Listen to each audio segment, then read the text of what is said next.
We back. Yes, sir, man. Listen. First of all, before we even jump into it, man, I just want to say I apologize for the long delay since our last video.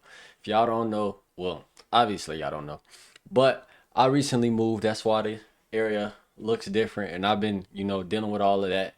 But now we back. We putting that foot back on the gas, and we will not be having no more gaps and uploads like y'all just experienced right there. Now, before we jump into it, make sure you hit that like, that comment, and that subscribe button. And I'm gonna let y'all holla at Ice one time. What's going on, 3829 family? Did you miss me? I know. Look, man, work and school been kicking my behind, but I'm getting it back together, getting it about right. So go ahead, hit that like button, hit the share. We're gonna go ahead and jump into this video, man. All right, y'all. Now, we have been listening. We have had, a few people that have been tuned into the podcast let us know that they have not been happy. They have been very unpleased with, our non-coverage of the WNBA. And today, if you ain't tell by the shirt that Ice is wearing, we are coming to change that today. First of all, hey man, shout out to Isaac Wardrobe, man. This man is always got a shirt for whatever we got going on. Come on, baby. Listen. Hey, check the back though. Check the back though. Come on now. Let's say. Hey man, I'm starting to think this man is making these when I tell him what the topic is, man. Yeah, This man got a yeah. cricket over there or All something, right, no. man. All Nah, right, but no. if y'all ain't heard, man, there's a lot going on in the WNBA right now. Specifically, with Nafisa Collier's exit interview, it stirred up a lot of controversy in the WNBA. Now, this is something that started before the exit interview. In my personal opinion, I feel like um, it definitely stemmed from her injury. I don't feel like she would have, been as irritated or agitated or, would have personally attacked the commissioner if she hadn't, been personally affected by, these blatant no calls. If you hadn't seen the clip, I'm not going to insert it because watching it myself, it made me a little bit sick. So I'm not gonna make y'all watch that. But if you are interested, I would definitely go look at it. And I feel like that's an obvious foul. You get what I'm saying? If that was Shea Gilgeous-Alexander handling that ball, that would have been a foul call. You know what I'm saying? So she complaining about the inconsistent officiating. You get what I'm saying? Complaining about the well, let me not say it complaining. She brought up the fact that the officiating tends to be inconsistent for the WNBA. She brought up the fact that the higher ups are not taking accountability for this and it's causing players to get hurt. You get what I'm saying? And now, one of the biggest things that she said was, how are we going to provide the best product when, and the best product night after night when the calls change every night, the best players aren't available every night, and when somebody does speak up about it, they're receiving fines. That, you get what I'm saying? So not only are you not willing to address the issue, you're also suppressing the voices that are trying to make it, known that this is going on. Now, if you mention, and what I just said right there, nothing had to do with money. You get what I'm saying? Because we all know that the big thing about the big issue with the WNBA is players want better compensation. What Nafisa Collier addressed had nothing to do with compensation. It had everything to do with safety and a lack of leadership. You get what I'm saying? Now, I got more to say on her specifically, but what do you got to say about just those two things? The inconsistent officiating and the lack of leadership in the WNBA. Um, Man, oh man, boy, oh boy, it has been non-stop drama in the WNBA this season, right? But before I get into all that, just do a couple quick shout outs. Congratulations to, Asia Wilson on a historic season winning MVP and Defensive Player of the Year. Shout out to Um, her for sure. Obviously, you know who my pick for MVP is, but we ain't gonna get into that. Um, And man, shout out to the Fever for a hard fought season, even after losing half your players to injury No, and definitely losing shout out to them. another player in the playoffs, right? During injury, battling and still showing up. You know what I'm saying? Shout out to that team, man. That's the embodiment of never give up. But yeah. So did it's a lot to unpack, right? No, definitely. Normally, normally for me, right, when I talk about the WNBA, normally I don't agree with players, fans, anything like that, right? Mm-hmm. However, I watched that the full 6 7 minute exit interview that Nafisa Collier had. I agree with everything she said. No, I do too. I- like no cap. Like here's the thing. Like I watched the games and it's like I'm a basketball fan, right? Mm-hmm. So if it's basketball and it's good hoops on, I'ma watch it, right? Everybody ain't like us where we see some hoops we gonna watch, you know. But those games were hard to watch because of officiating. You know what I'm saying?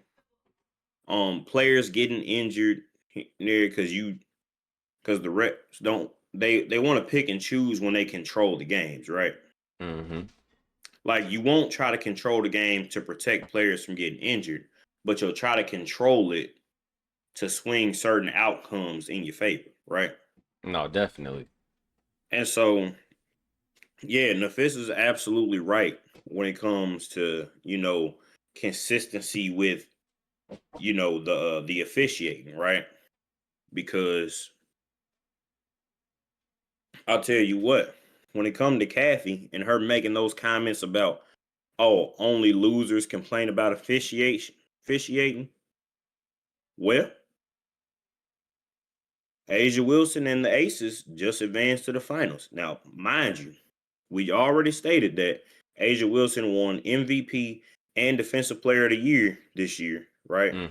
Mm-hmm. Sharing it with I forgot her name. But and even she said, yeah, this officiating is getting out of hand, right? Mm-hmm. So the MVP, Defensive Player of the Year, about to make it to the finals, and she says the officiating is getting out of hand. So, Kathy, that would make you wrong, right? Just off that statement alone. Second, um, there is a lack of there's been a lack of leadership in the WNBA, right?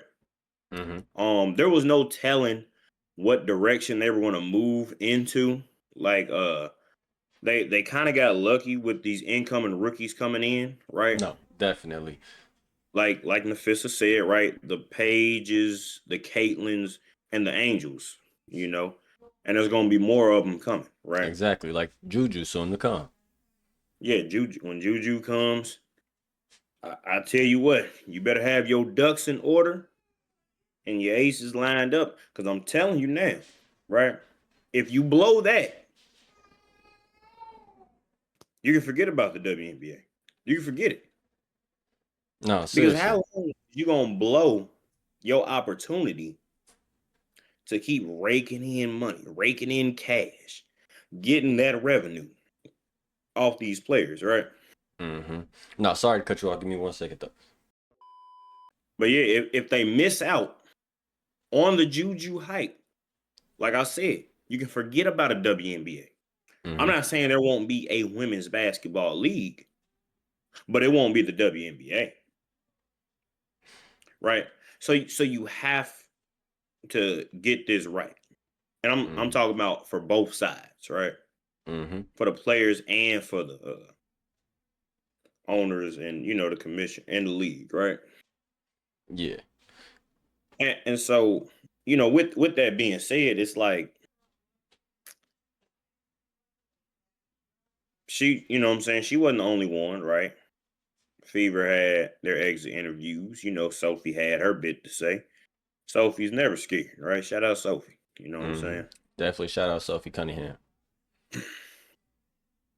But yeah, in regards to all that, it's I mean, I mean, just wow, right? Like we never hear Adam Silver talking like that.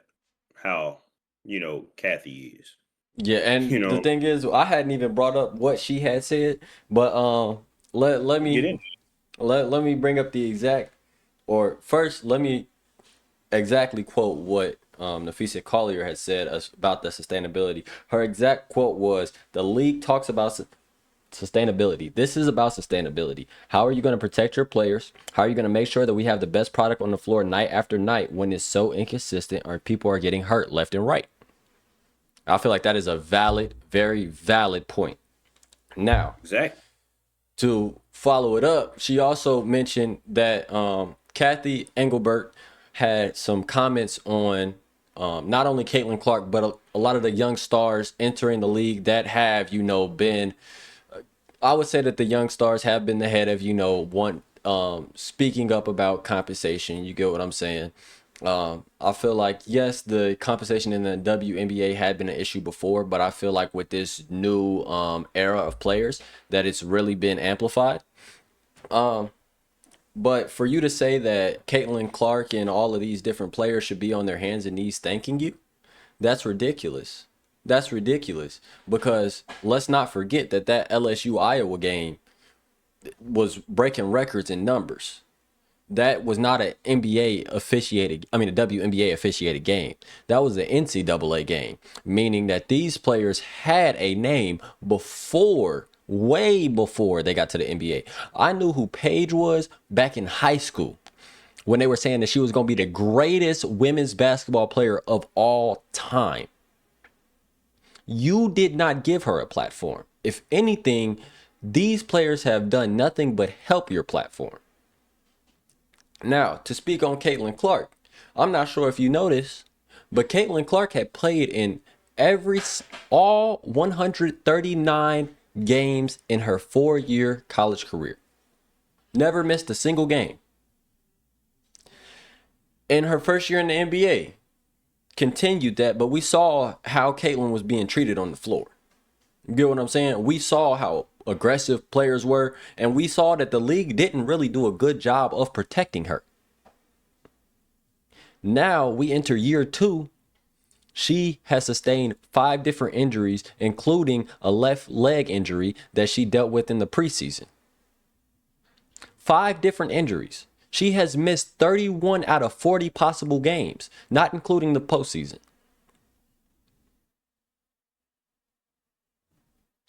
I feel like there is an issue with officiating in physical play.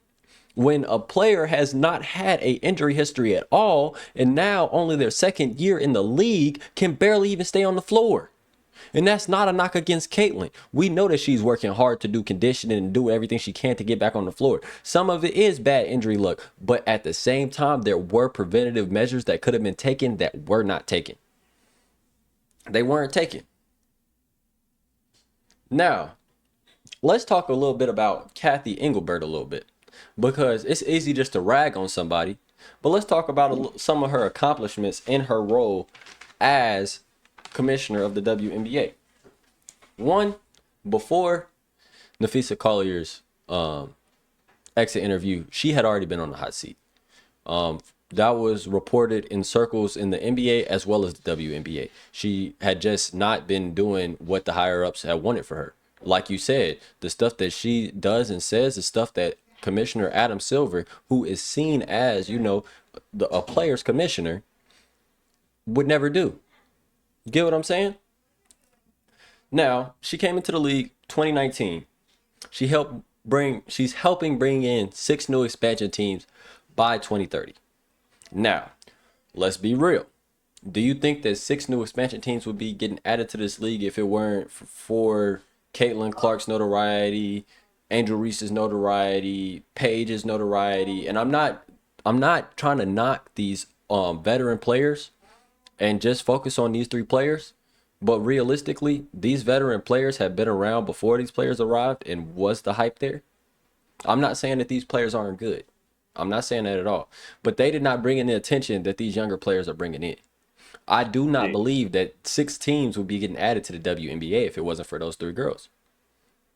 Now, occasionally you had it with, what I'm saying, Skylar Diggins or, Candace Parker in small increments, Mhm. but not not on this level at all. No, seriously. And then one thing I did want to say is this this physicality issue, I don't feel like it's a new issue. How many legendary WNBA players actually finished out their careers in a legendary fashion without going down or being derailed by injury? It's the case for so many WNBA players. I mean, we experienced it in Indiana with Tamika Catchings. We know that Candace Parker was derailed by injury. Even what most people consider the GOATs, Cheryl Swoops was derailed by injury. You get what I'm saying? So this is definitely an issue. But like I said, they're bringing in 6 new teams. We've already seen the Golden State Valkyries this season. We have the Portland Fire returning back to the WNBA. They had a short stint from 2000 to 2002. They'll be returning in 2026, as well as the Toronto Tempo, which will be their first time in the league, entering 2026. Then we see Cleveland. They used to have a WNBA team, the Cleveland Rockers. Do not let this team come back as the Cleveland Rockers. If they come back as the Cleveland Rockers, throw the whole damn association away. Same thing for Detroit. They getting a team in 2029. If the Detroit Shock come back, throw the whole association away. Because if y'all don't know, the Detroit Shock are what is now the Dallas Wings. They Yeah, were in Detroit. on the Tulsa. Yeah, they were in Detroit. Then they went over to Tulsa, and then they transitioned over to Dallas. And then last but certainly not least, we see Philly getting a WNBA team in 2030. Now, to continue on, some of her accomplishments as commissioner, we also seen her sign a new media rights deal that is valued over $2.2 billion for the next decade. And then she's credited for a lot of growth in the WNBA, and I feel like she gets a lot of credit that isn't necessarily supposed to be credited to her. Now, granted, even if you do have a product that just blows up and is selling off the shelf, you do still need good management to, be successful. But the issue is we see that there isn't good management. You get what I'm saying? The WNBA is really ran very lackluster at this current moment. And I really do hope that there's an improvement, because not only do we have CBA talks at the end of this month, if you don't know, the NBA is actually the WNBA is actually pretty juicy right now. Like this is actually pretty juicy. Like this needs to be an HBO special one day, because this is actually really entertaining. So not only did Nafisa Collier call out the commissioner, right? At the end of the month, she's gonna be sitting across the table for her for those CBA talks, because she's the vice president of the players union. But it gets even better though. It gets even better. Cause y'all know Unrivaled, the 3-on-3 women's basketball league that just got Paige. Nafisa Collier co-founded that. If you ask me, she has all the leverage. And really the players have all the leverage at this current moment. You get what I'm saying? You have stars like Breonna Stewart. We've seen Angel Reese already over there. Obviously, Nafisa Collier's over there. I feel like it's just a matter of time before, more players get over there. And they're setting themselves up for success because they're offering NIL deals to college athletes. You get what I'm saying? I feel like, if you ask me, I think that not to, one, I think that'll be a good thing. I think they currently set about 54 players. So you tremendously shrink down the pool of players. You get what I'm saying? So you can really hone in on the best, the best bunch, Then only having 3 players allows for a faster style of play. People complain about the style of the WNBA, you get what I'm saying? Oh, lower the rims. Well, instead of disrespecting the players and disrespecting the game, why don't we just adjust the game a little bit to make it a little bit more fast paced and a little bit more entertaining? And clearly, the WNBA players aren't taking offense to this because it was co founded by a Oh, my bad, y'all. It was co-founded by a WNBA player. You get what I'm saying? And multiple NBA players have already shown an interest in wanting to be a part of that league. So I think that Unrivaled is I wish it nothing but success. I hope that it does what it sets out to do because I think it can give a different perspective on women's basketball.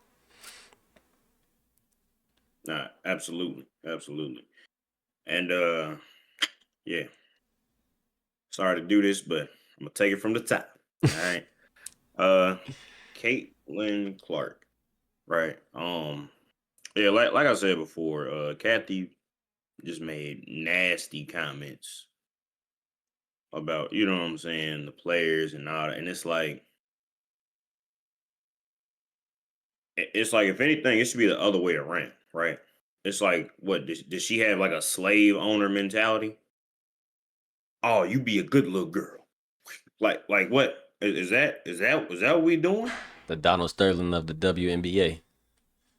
Because dog, this is ridiculous. Like how you talk? It's like it's because of said players that you was able to get this deal. What you gonna do? You gonna get out on the court and start hooping?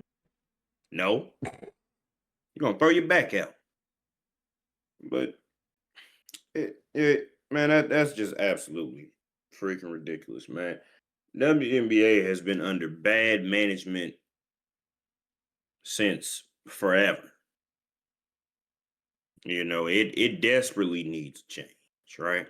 Mm-hmm. So I don't care if that's commissioner, new owners, throw everything out and restart Nah, for real. because Like I they need a said, great week. if the Detroit They need a shot great come week. back, I'm trashing the whole league. Man, shoot, man. Did you see Sophie's comments about I don't think anybody wants to play in Detroit. I'm like, oh my gosh, Sophie. you got Hey, listen. Oh my gosh, man. I love Sophie, man. I Hey, it's love the Sophie. truth though. It's the truth. Detroit was literally Yeah, good. Listen, Detroit was only ever good for about 6 years, and then before and after that, it was always a complete wasteland. brother, Detroit was only good for Motown. I don't know what you talking about, though. Nah, they had It they was- had they stretched it with Chauncey and they had they stretched with Chauncey and Ben Wallace. yeah, man, got lucky because the Pacers got suspended. Nah, for real. But if you ask me though, if you ask me, that yeah, they don't need that. Send the team to Nashville. Send the team to the places where like send a team somewhere in Alabama. They ain't got no professional sports. Yeah. But I mean, with places like Alabama, I Kentucky, understand you get the college. I know you get the college. they wanted exclusive college towns, you know what I'm saying? So people can keep focusing in on those programs. Nah, I feel But you. I mean, I definitely get where you're coming from. And I mean, yeah, like I said, scrap the whole thing, right? You mentioned the expansion teams and whatnot. Yes, there absolutely isn't no expansion without certain players, right? So these players are paving the way, getting their credit. I hope, you know what I'm saying, they can get theirs on the back end. You know what I mean? Hmm. It's like when MJ got overpaid, right? Hmm. It wasn't really an overpay, but like he was making significantly more than other players, right? Hmm. And that's for good reason, right? I remember I used to when I was younger, like obviously we didn't watch MJ, but this applies to him too. When it came to like Kobe, LeBron, just all the superstars in the league, right? Hmm. I remember I used to be like, man, that's not fair. Why they all getting superstar calls, superstar treatment? Why they don't call the game right? Why they don't call the game fair, right? Mm-hmm. And it clicked. It's like if those star players are doing good and thriving in the league, they get more money. They get more revenue. So what am I gonna do? I'm gonna protect the players, right? Mm-hmm. So it happened with Jordan. Like we all seen the infamous clip where Jordan is telling the ref, to change a call, and the ref changes the call.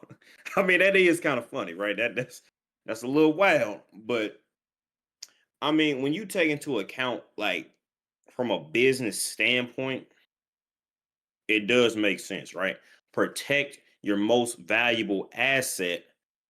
The WNBA has failed to do that, right? I know in the past we've seen a lot of players talk about, oh, the WNBA ain't just Caitlyn, WNBA ain't just Caitlyn. For once, it feels nice to hear a player out of her own mouth say, if it wasn't for Caitlyn, now you do got to give, what I'm saying, some credit to Angel and Paige, but for once, it does feel nice to hear a player actually credit her, what Mm-hmm. I'm saying, for pushing the league forward, right? And her and players that come behind her are going to do that, right? But before that can happen, massive changes need to erupt, right? You No, got more eyes on you, so let's see what they do. no, definitely. Now, before we get out of here for the day, man, I did just want to take a moment to get real about the WNBA.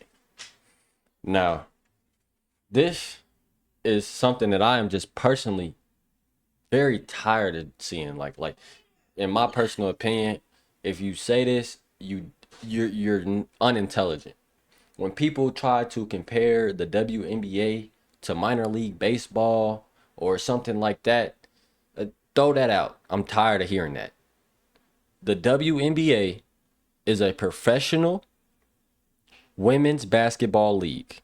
It is the highest level of professional women's basketball. Do not compare it to no minor league baseball, no B team, nothing. Don't compare it to that. It is the highest level of women's basketball, and y'all need to respect these women. Now, I have also, we didn't go much into the compensation issue with the WNBA, but I did just want to take a second to just talk about the NBA comparison and the timeline. So the first NBA game was a BAA game. The NBA didn't come around till years later. Was November 1st, 1946. The first WNBA game was June 21st, 1997. The first paycheck for the NBA, or the average salary when the NBA first started, was $4,000 to $5,000. When the WNBA started, it was $28,000. Now, 25 years into both of them being around, the average NBA salary $90,000. Wilt and Kareem, best players in that time, were both making $250,000. Now, that today, the average WNBA salary is $102,000. The highest base salary earner, shout out Kesley Mitchell over there, makes just under $250,000. So people, I feel like, spend too much time looking directly at the NBA now. They don't look at how long it took for the NBA to get to the pay that they are now. I mean, think about it. Just 10, 20 years ago, $20 million was the biggest contract. You get what I'm saying? A year was the largest contract that most players got. Now you're seeing players nearly making 100 million off just 1 year. You get what I'm saying? And that's just what happens. Now I'm not gonna ignore this. I understand that the what $4,000 did in 1946 is a lot different than what $28,000 does in 1997. I understand that. But as it stands today, the average WNBA player makes more than the average American. You get what I'm saying? You get paid as a professional. You get what I'm saying? If you, in most careers, once you hit, your goal is to get up to a six-figure salary. That's the average salary in the WNBA. Now, can you guys get paid more? Definitely. Now, I'm not saying that, revenue allows for it right this moment, but is it easy to say that they should get paid more? Yes. But I feel like people easily skip over how long it took the NBA to get to where they are now. Now, And uh, not to mention, go ahead. no, go ahead, go ahead. Not to mention though, it's like, and then you got to look at months worked too, right? We can't just sit here and say, well, NBA players make this. Well, why do the WNBA players they work a shorter amount of time? Not saying they don't work all year round, right? I know there are players out there. They're like some players are about to play unrivaled. Some are going to go overseas for a little bit, right? Mm-hmm. Different things like that. But it's just on the aspect of WNBA, right? What is it? May, June, July, August. That's 4 months, not including playoffs, right? Mm-hmm. And so that's another thing to keep into perspective too, right? But go ahead. No, and then I just wanted to talk about the product. Now, Hmm. I'm sure you remember about like 6 months to a year ago, people were all talking about how Michael Jordan and NBA in the 90s was trash. Remember that? How NBA in the 90s was so trash and they was pulling up all these clips and Allen Iverson couldn't go right and all this, right? So that's in the 90s. 25 years into the NBA being around, you still in the 70s when there actually were plumbers in the NBA. You get what I'm saying? So for you guys to dog all these WNBA players and all of that, like, again, it needs to stop. It just needs to stop. It genuinely needs to stop. Now, I did also want to talk about the fact that 25 years in, the NBA was also at its all-time low. You know what I'm saying? This is before Magic and Bird enter. Right now, the WNBA is having a complete opposite. Say, Exactly. The WNBA is doing a complete opposite. The WNBA is actually having exponential growth, getting their highest viewership ever. Now, I do also want to speak about players complaining and everybody asking for raises. And I'm going to bring up Angel Reese because I feel like she is the spokesperson. Now, if you guys feel like I'm picking on her or anything like that, I do apologize for that. I'm just using her because she's an extreme case, and I need an extreme example for you to get what I'm saying. But Angel Reese has been very vocal about her WNBA salary, not paying her rent, and her, not getting paid enough in the WNBA. Now, are you aware that Angel Reese only shot 41 shots further than 10 feet from the basket? And out of those 41 shots that she shot, she only made 9 of them. That's only 22% when you're 10 foot away from the basket. Now, that's okay, maybe she's dominant from within those 10 feet. You get what I'm saying? That's not the case either. The league average from within 10 feet is 55%. Angel Reese averages under 50% field goal percentage when she's within 10 foot. All I am saying, I'm not dogging a woman, I'm not nothing. When I saw her working in the gym with Lisa Leslie, I was excited. But she's the Paul George of the WNBA. Why do you have a podcast and you can't even shoot 50% on layups? Why do I have more clips of you than shots that you've taken from outside of 10 feet? That's an issue. That is you complaining more than you're working. And I'm gonna put this, I'm compared to somebody that's working a regular job. If I'm the manager and I walk by and I constantly see you on your phone, but your customer service bad, whenever I ask you to do something, it take forever, you not getting no raise. You get what I'm saying? Now for Angel Reese, in this case, her customer service not bad. The customers like her. That's the only reason she ain't get fired yet. But for you to be constantly complaining about a raise and you not doing what's necessary, you get what I'm saying? If like, let's put it like this: if Angel Reese continues to play like this going into year 5, and she is not removed from the league, or not dropped completely from the league, there's an issue. Because at this point, she's Paul George mixed with Ben Simmons. You get what I'm saying? So if you continue to do this, like we dogged, like I'm not even gonna talk about you missing layups. It's okay to miss a layup, but get in the gym and improve. If we come next season and you not at least shooting 55% on your layups, we have an issue.